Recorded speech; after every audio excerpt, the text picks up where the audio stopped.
Digital India Bharat का संकल्प है। डिजिटल इंडिया आत्मनिर्भर भारत की साधना है।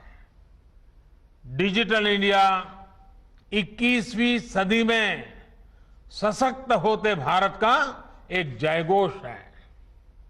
साथियों, मिनिमम गवर्नमेंट मैक्सिमम गवर्नेंस के सिद्धांतों पर चलते हुए सरकार और जनता के बीच, सिस्टम और सुविधाओं के बीच, समस्याओं और सर्विस के बीच गैप कम करना, इनके बीच की मुश्किलें खत्म करना और जन सामान्य की सुविधा बढ़ाना इस समय की मांग रहा है।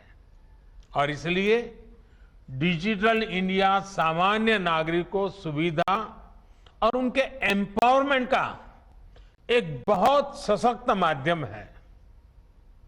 साथियों, डिजिटल इंडिया ने कैसे संभव किया है, इसका शानदार उदाहरण है डिजी लॉकर।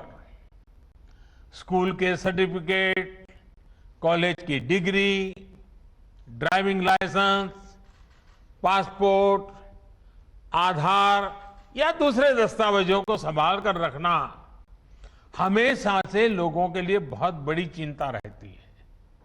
कई बार बाढ़ में, भूकंप में, सुनामी में, कहीं आग लगने की वजह से लोगों के जरूरी पहचान पत्र नष्ट हो जाते हैं। लेकिन अब 10वीं, 12वीं, कॉलेज, यूनिवर्सिटी के मार्कशीट से लेकर दूसरे तमाम दस्तावेज सीधे डिजी लॉकर में सहज रूप से रखे जा सकते हैं। अभी कोरोना के इस काल में कई शहरों के कॉलेज एडमिशन के लिए स्कूल सर्टिफिकेट्स का वेरिफिकेशन डिजी लॉकर की मदद से ही कर रहे हैं। साथियों, ड्राइविंग लाइसेंस हो, बर्थ सर्टिफिकेट हो, बिजली का बिल भरना हो, पानी का बिल भरना हो, इनकम टैक्स रिटर्न भरना हो, इस तरह के अनेक कामों के लिए अब प्रक्रियाएं डिजिटल इंडिया की मदद से बहुत आसान, बहुत तेज हुई है। और गांवों में तो ये सब अब अपने घर के पास सीएससी सेंटर में भी हो रहा है।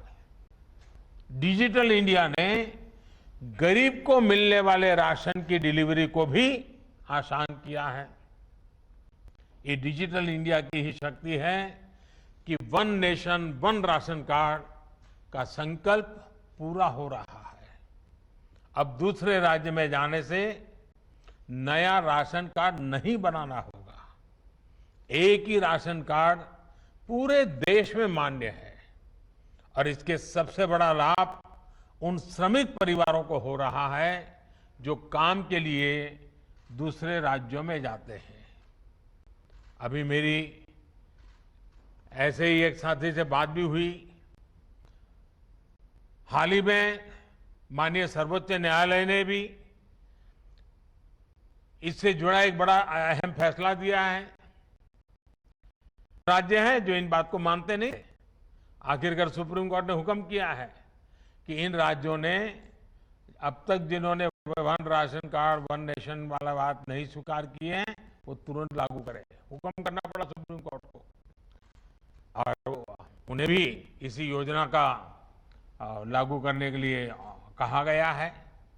मैं इस फैसले के लिए सुप्रीम कोर्ट का भी अभिनंदन करता हूं, क्योंकि ये गरीबों के लिए है, मजदूरों के लिए है, अपने स्थान से बाहर जिनको जाना पड़ रहा है उनके लिए है। और अगर संवेदनशीलता है तो ऐसे काम को प्राथमिकता तुरंत मिलती है।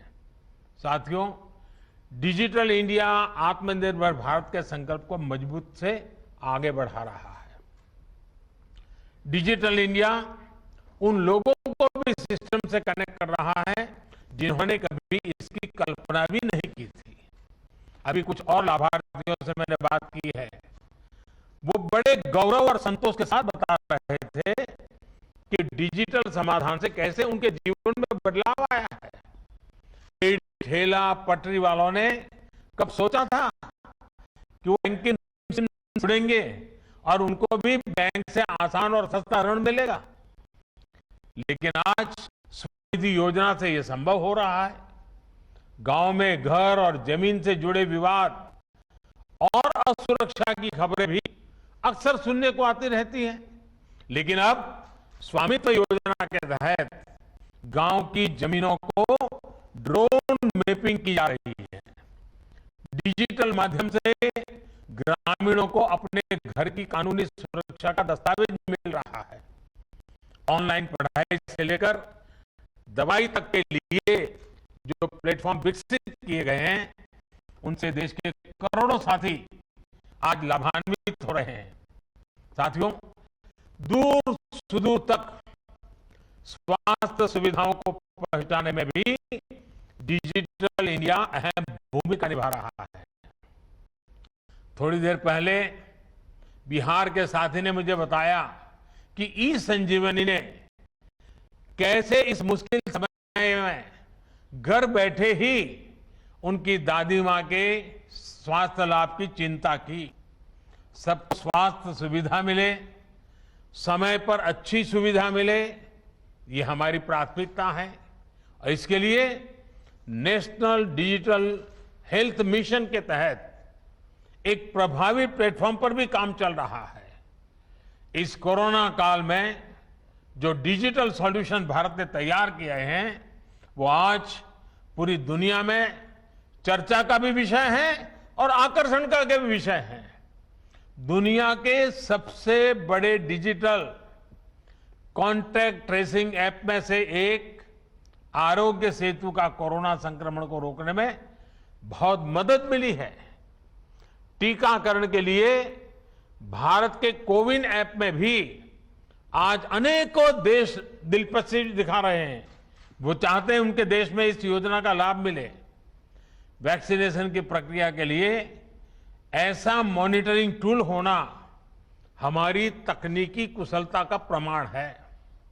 अड़ी सोमवार से शुक्रवार शाम 6 बजे सिर्फ TV9 भारतवर्ष पर।